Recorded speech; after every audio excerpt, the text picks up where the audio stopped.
The world had grown quieter than ever before. Not in a sad way, but in the kind of peace that comes after centuries of learning. Humanity had changed. The wars of the old times were only stories now, told by teachers to remind children how far they had come. Cities no longer reached to the sky with smoke and noise. They breathed with light and clean air. Oceans had returned to blue, forests had spread again, and the stars above were no longer hidden by pollution. Humanity had finally done something once thought impossible. They had made peace with themselves.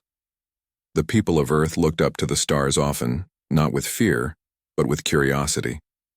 "We are ready," they would say, smiling at the night sky. "We are ready to meet whoever is out there." Scientists had been sending messages for hundreds of years. The first ones were simple radio waves, greetings and mathematics, symbols of life. Then came music, art, pictures of people smiling, holding hands, building things together. They wanted to show the universe what kind of beings they were. Not conquerors, but dreamers. For generations, the Earth listened and waited. Telescopes stood like watchtowers, scanning the endless black sky for a reply. Every signal, every flicker of light was checked, analyzed, and recorded. Hope never faded. The people of Earth believed that the universe was full of life, perhaps quiet, perhaps far away, but alive. It was a comforting thought. Still, the stars stayed silent. On a small island in the Pacific, a young scientist named Dr. Ilara Voss walked along the beach each night. She was one of the thousands working for the Interstellar Communication Alliance, a global network that searched for alien signals. Every evening, after long hours of data study, she came to the shore to listen to the waves. Her small listening device, shaped like a silver disc, picked up faint radio sounds from the sky. She knew there was nothing unusual in them, but she still listened, just in case. Ilara believed that sound carried stories. The stars, the ocean, the Earth itself. Everything whispered if one truly listened. One night she said softly to the sky, "If someone's out there, we're not dangerous. We just want to know we're not alone." Her voice was quiet, but her words joined the countless messages humanity had sent for centuries. The sky gave no reply, only the soft hum of wind. Back in the capital city of New Geneva, the World Council of Peaceful Exploration gathered. They met once every year to discuss the progress of Project Outreach, humanity's greatest and longest mission, to make contact beyond the stars. Representatives from every nation attended, people of all languages, religions, and histories. They were united by a single belief. Peace was the strongest message a species could send. During the meeting, Counselor Malik from Kenya stood and said, "Our ancestors once fought over land and faith. Now we fight for understanding. Let this be our legacy." Applause filled the great hall. Screens around the room showed glowing images. Rockets launching, satellites orbiting, children learning astronomy in schools. Humanity had learned to dream as one, but far away, in the silence between galaxies, something had already heard them. It was not a voice, nor a creature, but a listening mind, vast, old, and curious. It had been drifting for ages, observing countless civilizations rise and fall. It heard Earth's messages, the music, the laughter, the art, and paused. This was new. Most young worlds it encountered shouted with power and pride, but Earth whispered softly with hope. The mind watched and waited. Meanwhile, on Earth, time passed peacefully. A new generation grew up believing that first contact would come in their lifetime. They built faster telescopes, stronger transmitters, and even small robotic probes to travel beyond the solar system. One such probe, named Aurora 9, carried a golden disk containing Earth's message. Greetings in 100 languages, sounds of rain and birds, images of mountains, and words like "We come in peace." It left Earth orbit quietly, its engines glowing like a tiny star. Children watched it rise from launch pads, waving flags and singing songs. Humanity felt united in purpose, and still the stars stayed silent. Dr. Ilara Voss continued her work. Years went by, and she became known for her calm belief that contact would come when the universe is ready. One morning she received a transmission, a faint pattern, unlike any before. It was not random noise, it had rhythm. Her heart raced as she checked and rechecked the data. "This can't be natural," she whispered. She contacted her team. Within hours, the message had reached the global observatory. Around the world, scientists, students, and leaders gathered to listen. The signal repeated every 62 seconds, a sequence of tones, rising and falling like breathing. It wasn't a word, but it was something. For the first time in history, humanity believed they had been heard. Celebrations broke out across the world. People danced in the streets holding banners that said, "We are not alone." Children painted stars on their faces. Music filled the air. News anchors spoke with tears in their eyes. The universe has answered. The signal came from nearly 400 light-years away. Humanity's patience has been rewarded. Dr. Voss watched it all from her observatory window. She smiled, but something in her heart felt uncertain. The signal was beautiful, yes, but incomplete. It didn't contain words or clear meaning. What if it's just an echo? She wondered. Still, hope was stronger than doubt. The message was replayed, studied, and shared. The entire planet united in decoding it. For once, there were no borders, no enemies, and only one species looking outward together. Months passed. The signal continued, always the same pattern. Some believed it was an invitation. Others said it was a test. The Global Council decided to respond. They crafted a message filled with gratitude and kindness. It said, "To whoever hears this, we are from the third planet of a yellow star. We seek peace, friendship, and understanding. You are not our enemy. You are our neighbor in the cosmos." The message was broadcast on every known frequency, carried by light, by code, and by song. Then they waited. Days turned to weeks, weeks to months. The reply never came. The original signal began to fade.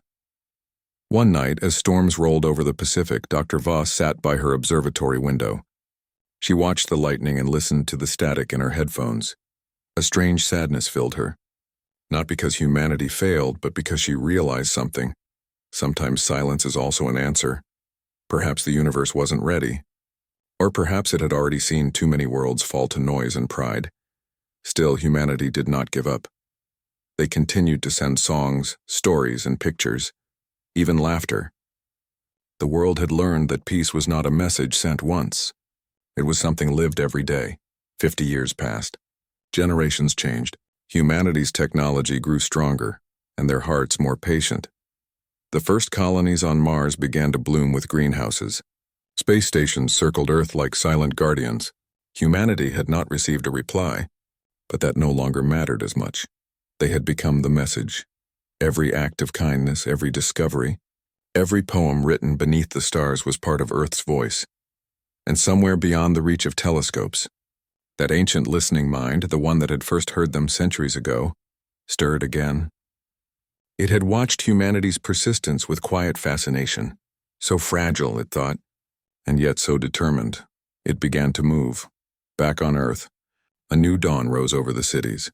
Dr. Ilara Voss, now old and gray, stood before a class of young students. She showed them the golden disk that once flew on Aurora 9.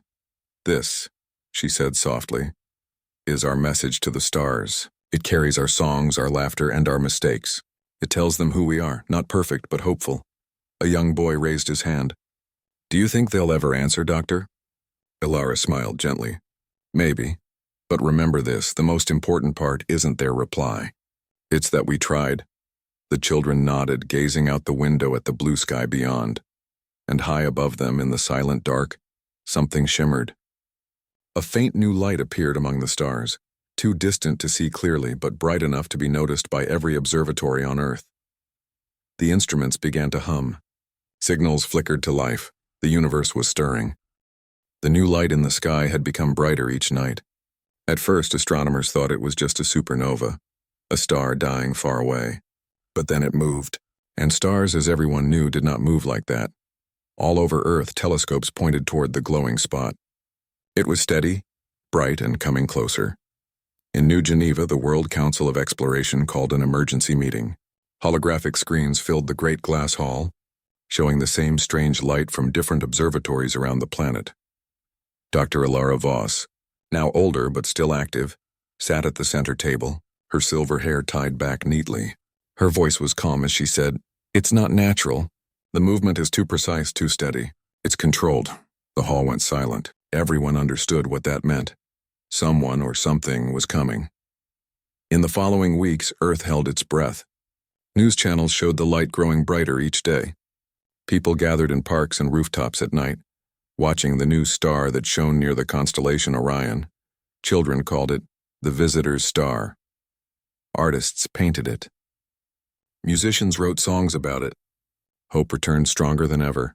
Maybe, just maybe, this was the reply they had been waiting for. Dr. Voss and her team worked day and night. They sent messages toward the object in every language and frequency. "Welcome," the messages said.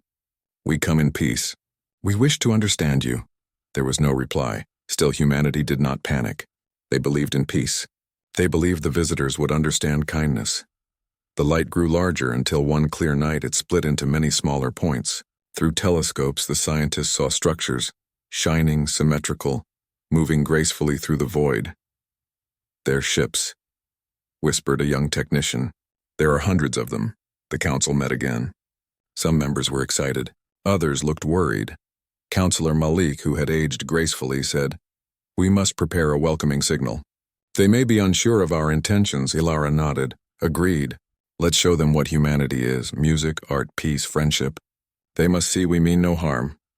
The world worked together once more. Every country contributed something: songs, poems, children's laughter, peaceful messages.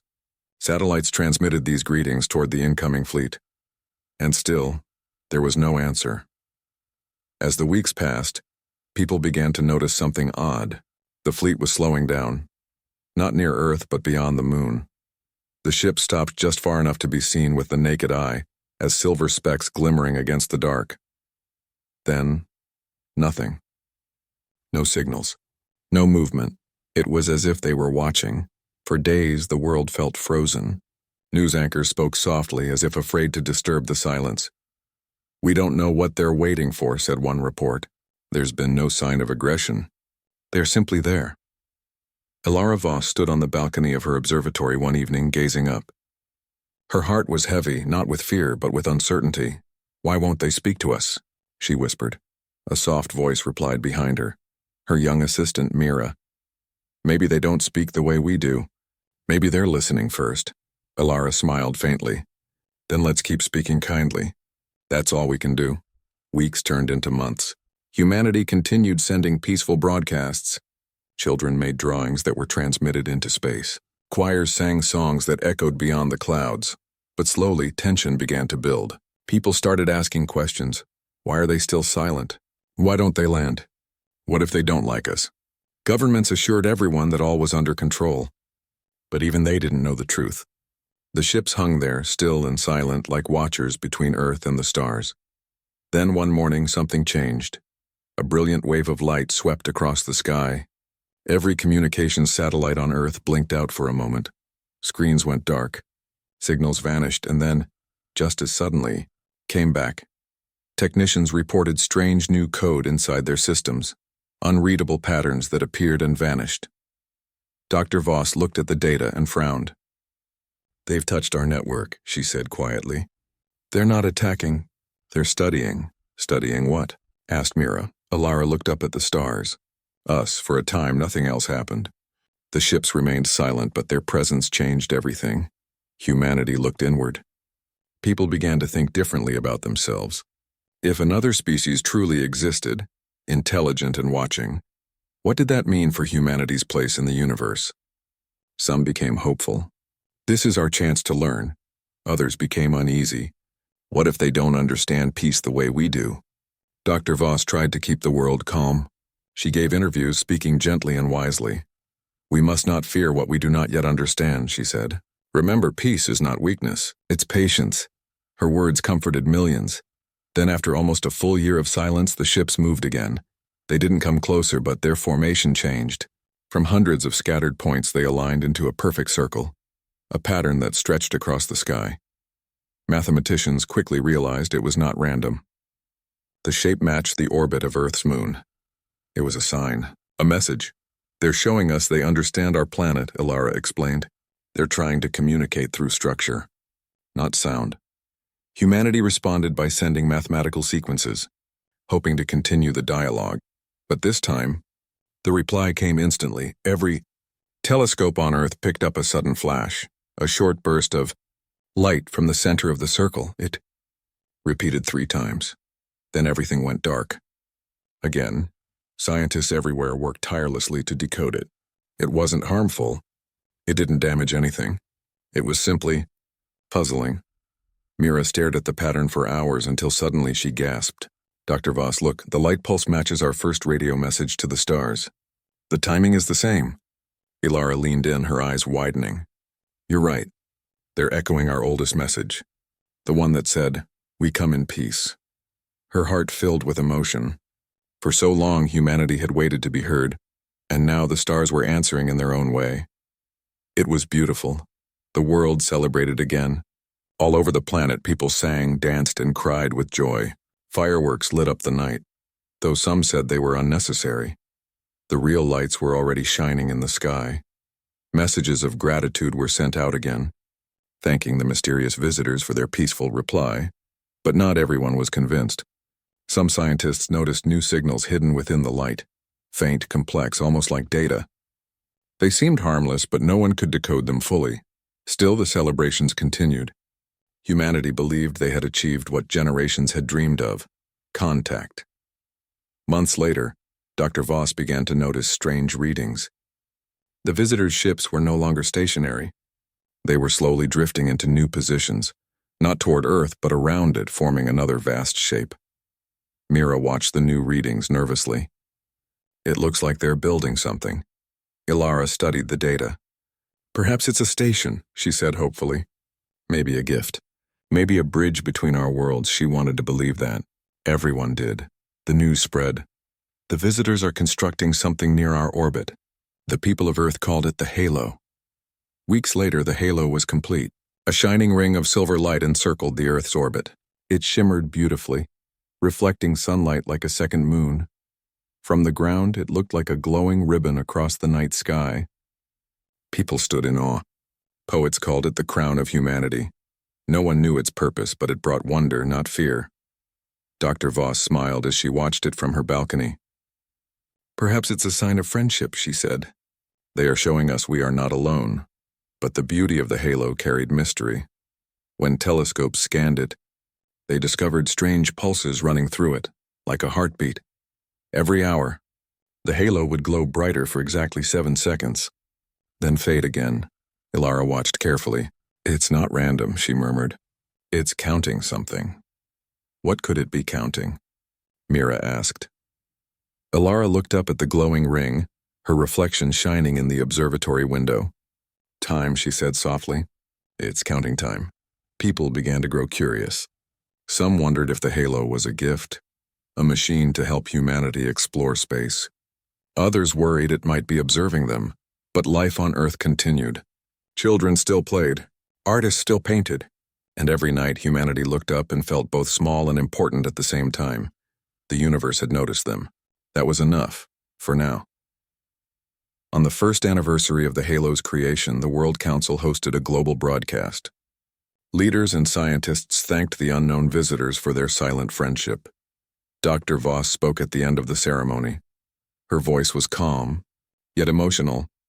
If you can hear us, know this: we have waited for you with open hearts. We offer peace not out of weakness but out of hope. May your presence bring light, not shadow, to our shared sky. The audience applauded. People wept. The world glowed with unity, and as her speech ended, the halo shimmered brighter than ever before. For 7 long seconds, the entire night sky turned silver white, then the light vanished. Every communication device on Earth flickered once. All systems rebooted, then everything returned to normal. At first, no one thought much of it. But soon after, scientists began to notice something strange in the data. A signal, buried deep within the transmission logs. It was short, quiet, and almost gentle. But it was there. Mira decoded it first. Her hands trembled as she read the translation aloud to Ilara. We have seen your peace. We understand your light. Prepare. Prepare for what? She whispered. For many nights after the signal, the world stayed awake. The message, we have seen your peace. We understand your light. Prepare. Was short, simple, and yet it filled every human heart with questions. Prepare for what? Was it a warning, a gift, or a promise? The world's best minds worked endlessly to decode the deeper meaning. Scientists from every nation came together in the World Research Council. Even school children learned about the halo and the visitors during morning lessons. Earth had never been this united before. But under that unity there was also quiet fear. Dr. Ilara Voss barely slept. Her gray eyes showed both wonder and exhaustion. Each day she studied the data from the halo, trying to understand its patterns.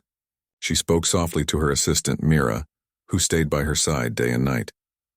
"Mira," she said one evening, "I don't think they mean harm, but the word prepare, it means change is coming. Something big." Mira nodded slowly.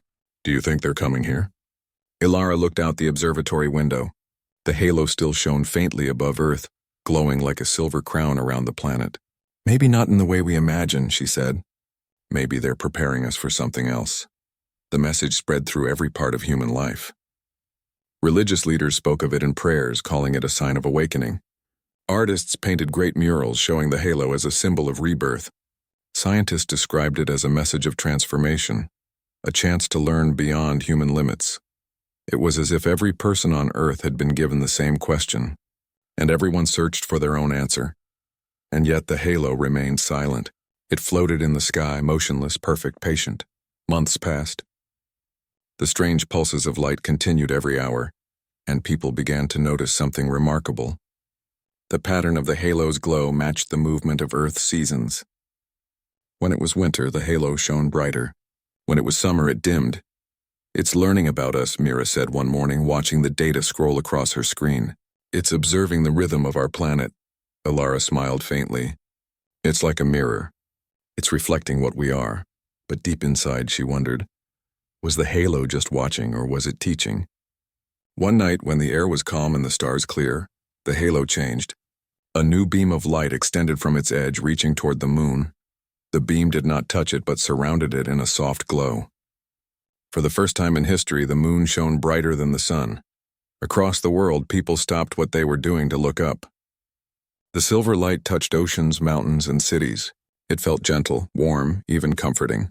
In that glow, strange sounds began to play through communication systems. Not words, but harmonies.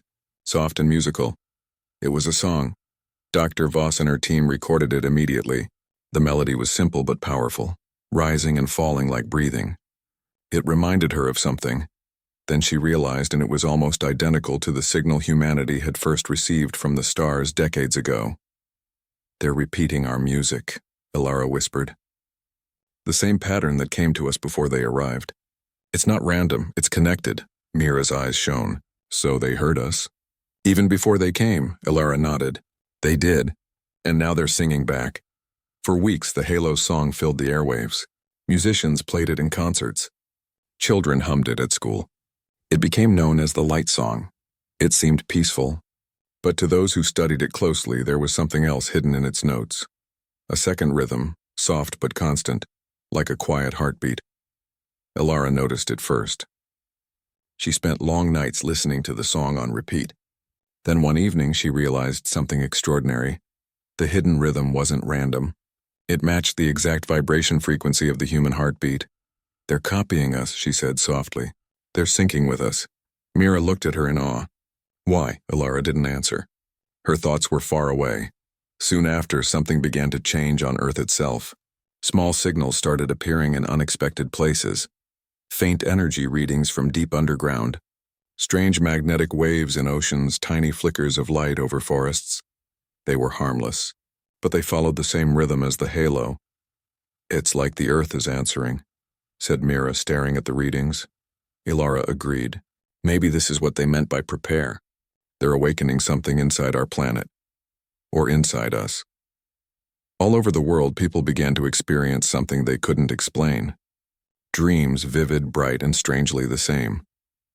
In their sleep, people saw floating lights, endless skies, and a soft voice saying, "Remember who you are." Artists drew what they dreamed. Children described the same visions. The dreams were peaceful but carried deep emotion, as if the universe was whispering to every living mind. Scientists tried to explain it as a result of the halo's radiation, but no one truly understood. For the first time, the whole human race was sharing one dream. Dr. Voss began to feel it too. In her dreams, she saw an ocean of stars stretching forever, and in the distance, a shape. Not a person, not a creature, but a vast light speaking without words. When she woke, she wrote down everything she could remember. The light is not here to harm us. It is trying to remind us of something lost, something we forgot when we built our cities and machines. It is asking us to remember what we truly are. The council gathered again. They were calm but curious. Perhaps this is their way of communicating, said one member. Through shared emotion, not language. Alara stood and spoke gently. They are showing us our own reflection. They want us to remember. Peace is not just a word. It's the way we live, the way we treat one another, the way we honor our planet. Her words spread through the world like sunlight through glass. People began to change. They became more patient, more thoughtful. They helped each other. They cared for their environment even more. It was as if the halo's light had awakened something beautiful in every heart, an ancient kindness that had always been there, waiting to return. A year passed. Humanity flourished like never before. Diseases were cured. Technology became more efficient. Cities grew greener. And through it all, the halo continued to watch silently from the sky, glowing softly in rhythm with the planet's heartbeat. It became a symbol of unity. On the first Halo Day, celebrated by every country, people released thousands of lanterns into the night sky. Each lantern carried a small message of gratitude to the stars. We remember, they wrote, we are one. But on that very night, a strange new phenomenon occurred. At midnight, as the lanterns floated upward, the halo pulsed brighter than ever before, one long flash of silver light that reached every corner of the earth. When the light faded, the stars seemed to shimmer differently. Every observatory picked up a new signal, clearer than all before. It wasn't music this time. It was a voice, soft, calm, ancient. Children of Earth, it said, you have remembered. Your peace has reached the heart of the stars. Now you must rise. The message repeated once, then stopped. No one knew what rise meant, but everyone felt it, deep inside. A stirring, a call, a reminder that humanity's journey was only beginning. The next morning, the world changed quietly. For the first time, humans discovered that their communication systems had received thousands of new data packets, all sent from the halo. The information was strange, filled with patterns and blueprints that no one could fully decode. But they were not dangerous. They were instructions. And at the center of the data, one phrase kept repeating, build, learn, share. Alara studied the data for weeks. They're giving us knowledge, she said softly. Not weapons, not power. Understanding, Mira looked amazed. They trust us. Alara smiled faintly. Or maybe they're testing if we can be trusted. Over the following months, new inventions began to appear. Machines that could turn pollution into air. Devices that could heal crops and soil. Engines that could travel without fuel. All built from the data the halo had sent. Humanity's world transformed again. Cleaner, brighter, stronger. But as much as they celebrated their new age of light, some people noticed something subtle. The halo was slowly fading. Its glow dimmed little by little each passing night. Dr. Voss realized what was happening. They're leaving, she said quietly. Mira's eyes widened. Leaving? But why now? Alara looked up at the sky, tears glimmering in her tired eyes. Because they've done what they came to do. They reminded us who we were. Weeks later, the halo's light disappeared completely. Only a faint silver dust remained in the sky, like falling stars. The world felt strangely empty without its glow, but also full of understanding, unity, and quiet pride. Humanity had remembered its heart. They had learned that the greatest message was not spoken. It was lived. Dr. Voss stood once more at her observatory window, looking at the stars. They told us to prepare, she whispered. Maybe not for them, but for ourselves. Mira smiled beside her. Do you think they'll come back? Ilara's voice was soft. Perhaps. But when they do, we'll be ready, not with fear, but with light. The stars above shimmered gently, as if answering her. And though the halo was gone, its rhythm remained in every heartbeat, every breath, and every act of kindness across Earth. Humanity had remembered who they were. After the halo disappeared, Earth entered a new age, the Age of Light. People did not mourn its loss. Instead, they carried its lessons within them. The knowledge the halo left behind had changed everything. Cities shone softly at night, powered by clean energy drawn from the planet's magnetic field. Rivers sparkled again and the air was fresh even in the busiest streets. But the greatest change was not in the world. It was in the hearts of people. Humanity had awakened. Dr. Ilara Voss, now nearing the end of her life, watched all this from her observatory window. Children outside her research center played among trees, their laughter blending with the hum of technology. Machines no longer ruled humans. They served them. Science and nature lived side by side. Ilara smiled. "This," she whispered, "is what they wanted for us." Beside her, Mira, now a grown scientist and leader, placed a hand on her shoulder. "You were right, Dr. Voss. The message 'prepare' was never a warning. It was a beginning." Ilara nodded slowly. "Yes, but I think we still have one more message to send back." Mira tilted her head. "A message?" Ilara looked up at the sky. "They reminded us who we were. Now we must show them what we've become." The idea spread quickly. Humanity would send a final message, not to ask or beg, but to answer. The World Council of Unity, which had replaced all old governments, approved the project. They called it Project Dawn. Every nation, every colony, every outpost on Mars and the Moon joined in. Artists wrote songs. Engineers built transmitters. Children recorded greetings. The message would not just be words, and it would be humanity's story, their emotions, their hope. As preparations began, strange new discoveries appeared. The data left by the halo continued to reveal secrets. Hidden in the patterns of light and sound were blueprints, not for machines, but for something far more incredible. Living technology. It was a way to merge biology and energy, to allow life itself to grow and adapt beyond what anyone thought possible. Mira and her team began to study it. "This could help us travel the stars," she said, her eyes glowing with excitement. "We could finally reach the worlds we only dream of." Ilara smiled softly. "Be careful. Knowledge is light, but even light can blind if we stare too long." Mira nodded. "We won't misuse it. We'll use it to continue their legacy." Years passed. Humanity advanced quietly but rapidly. They built ships that could grow like plants, powered by energy drawn from space itself. These ships didn't harm the universe. They blended with it, gliding peacefully between stars. The first such vessel was named Aurora II, in honor of the ancient probe that once carried Earth's golden disk. When Aurora II launched, millions watched as it rose through the clouds, not with smoke, but with shimmering light. Dr. Ilara Voss watched from her balcony, tears in her eyes. "They said to rise," she whispered. And we did. Aurora II traveled beyond Mars, beyond the edge of the solar system. Its goal was simple, to follow the trail of the halo's last light. For months, the crew sent back beautiful images, clouds of glowing dust, stars that pulsed like heartbeats and strange particles that seemed alive. Then, one day, the ship sent a short, mysterious message back to Earth. "We have found something, a signal. It feels familiar." The transmission ended there.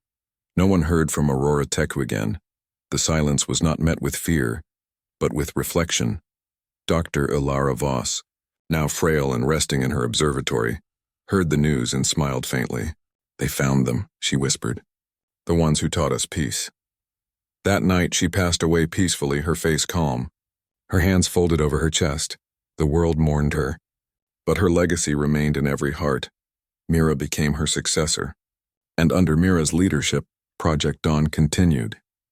10 years later, the signal that Aurora II had discovered returned, this time stronger, brighter, and alive with sound. The same musical harmony that once came from the halo now filled the air again, but it was richer, deeper, like many voices singing together. At the same time, the stars in one region of the night sky began to shimmer in a strange pattern. Mira stood on the rooftop of the central observatory, surrounded by her team. "It's them," she said softly. "They're answering our message." The pattern grew clearer. It was not random. It was forming a shape, a circle. The same circle the visitors had once formed around the moon centuries ago. A sudden beam of light appeared, soft and golden, not bright or blinding.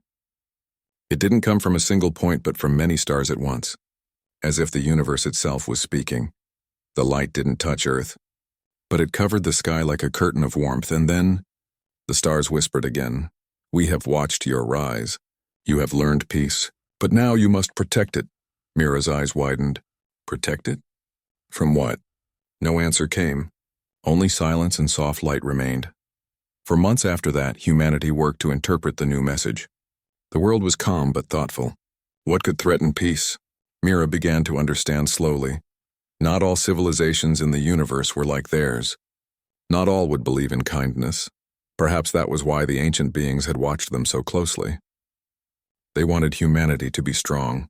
Not cruelly strong, but wise and resilient. They were not just teaching peace, Mira realized. They were teaching balance, to hold peace even when tested.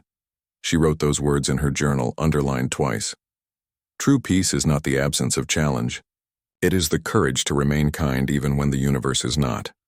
As decades passed, humanity expanded gently into the stars. They built peaceful colonies, not empires. They shared knowledge freely, teaching other young civilizations about harmony and cooperation. But sometimes, they found worlds that were empty, scarred, or silent, signs of places that had destroyed themselves long ago. Each time, the explorers of Earth left behind a small glowing stone, a memory crystal that carried a message. We tried peace. Learn from our light. On one quiet evening aboard the starship Lumen, Mira sat in her cabin looking at a small photograph of Dr. Alara Voss. "Do you think they're still watching us?" she whispered to the stars, and as if in answer, a faint shimmer crossed the ship's window, a glow shaped like a gentle wave. She smiled. "I'll take that as a yes." Years later, humanity became something new. They had learned how to merge with light itself, not to escape their human nature, but to expand it. Their minds connected across distances faster than thought. Their hearts still beat, but together, as one. They had become the very message they once sent into the stars, and their light reached farther than the halo ever did. But with that evolution came something else: awareness. They began to sense other presences in the galaxy. Some were peaceful and curious, others distant and cold. One day, the unified network of humanity detected a strange vibration, a pattern that did not belong to them or the halo. It was deep, dark, and filled with emotion, not anger, but sorrow. Mira, now old and wise like her mentor once was, studied the signal. "This," she said softly, "is not from our friends. It's from someone else, someone who once knew peace but lost it." The council gathered again for the first time in centuries. "What do we do?" one member asked. Mira looked around at them calmly. "We do what we were taught. We answer, not with fear, but with hope." She turned to the great transmitter that had once sent the final message and spoke into it with steady grace. "To whoever you are, wherever you are, when we have known loss and found light again, we offer not power but peace. Learn from us as we learned from others." The signal traveled for years through space, carried by waves of light. No one knew who would hear it, but that didn't matter. Humanity had done their part. One night, Mira walked outside onto the grass of Earth's new gardens. The sky above her shimmered with colors unknown to the old world, bright ribbons of blue, silver, and gold. The stars seemed to move gently, like living things. And in that moment, she understood. Humanity's true revenge was never destruction or dominance. It was survival. It was love that refused to die. It was hope that turned pain into light. She closed her eyes and whispered, "We tried peace and we kept it. That is our answer. That is our revenge." And the stars, in their silent beauty, seemed to bow in agreement.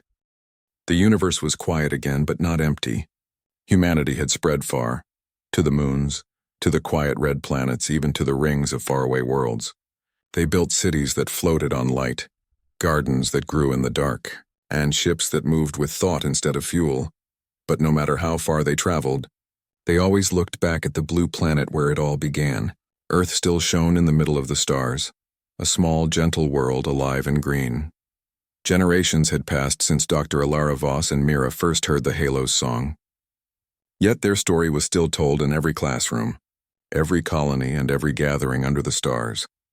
Children learned not just about science and exploration, but about peace, and the courage to keep believing in it. The new dawn in the year 4271. The Council of Harmony gathered once again on Earth. They met not in grand halls, but in a quiet glass dome by the ocean. The waves sang softly outside as sunlight danced on the surface. At the center sat Lyra Voss, a distant descendant of Alara, a historian, poet, and dreamer. Her eyes held the same golden calm as her ancestors. Around her were representatives from across human space, scientists from Mars, teachers from the moons of Jupiter, and young thinkers from the Lumen colonies. Lyra began the meeting with quiet words. "Friends, we have waited for thousands of years," she said.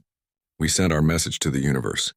We offered peace not as weakness but as truth. Now," she paused, glancing at the holographic sky above them. "It seems the universe has answered." A hush filled the dome. The returning light. For months, observatories across the system had been detecting strange signals.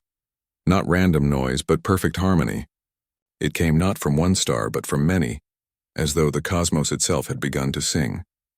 The frequencies matched the halo's signature, but with new layers, as if someone had taken humanity's final message and woven it into a larger song.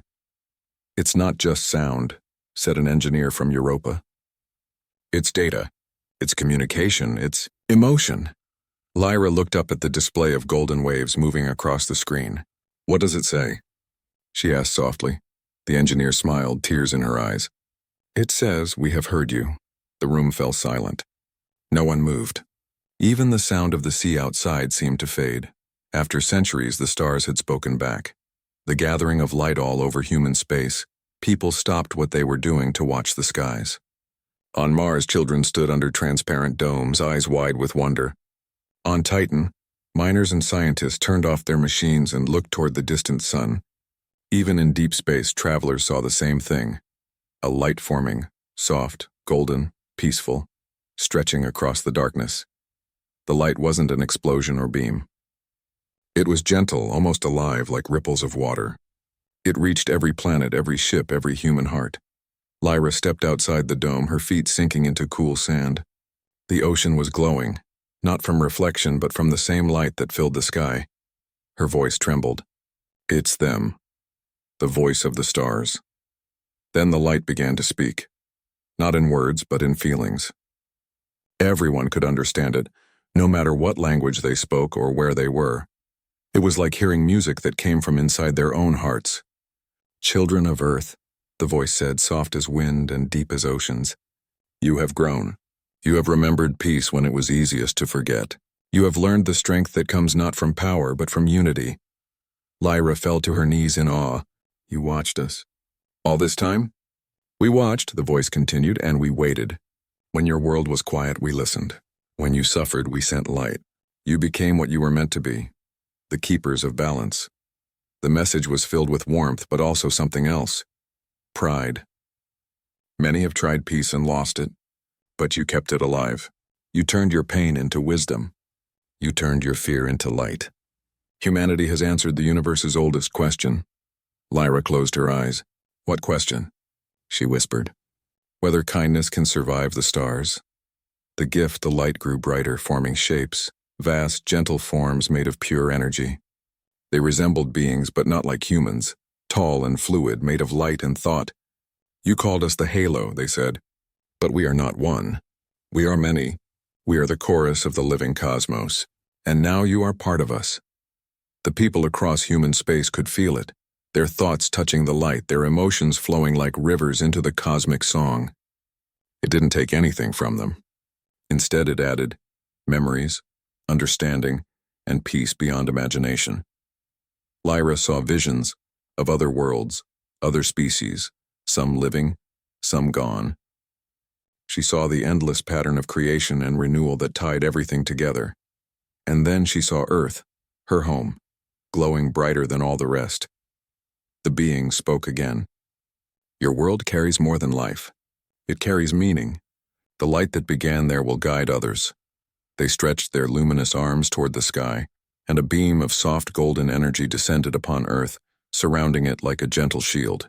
"This is our gift," the voice said, "a promise that peace will not be forgotten again." The final message, when the light began to fade, humanity realized something miraculous. They could now communicate across the galaxy with only thought. Every human mind was connected through a gentle network of empathy, not forced but natural. No one felt alone. No one felt afraid. The universe was finally listening, and humanity had become its heart. Lyra stood before the council once more. The others looked at her, waiting. "What do we tell them?" a young scientist asked. Lyra smiled. "We tell them thank you, and we tell them what we've learned." She opened the ancient transmitter, the same one used by Dr. Voss and Mira centuries ago, and began to speak, her voice carried by the waves of light across the stars. "To all who hear us, we were once small, afraid and divided. We searched for peace and found pain. But we learned that peace is not a gift, and it is a choice. We tried peace, and though it broke us, we rebuilt. We were tested, and we chose kindness. Humanity's revenge is not to destroy what hurt us, but to outshine it. We are the children of Earth, and we will guard the light." Her message traveled faster than sound, faster than thought, through galaxies, nebulae, and endless dark. And wherever it went, stars began to flicker in reply. The infinite horizon years later, Lyra stood on a quiet hill overlooking the ocean. She was old now, but her eyes still gleamed with wonder. Children ran around her, laughing and chasing each other through the glowing air. The water was calm, reflecting the golden sky. A small boy tugged at her sleeve. "Miss Lyra," he said, "is it true that the stars talk to us?"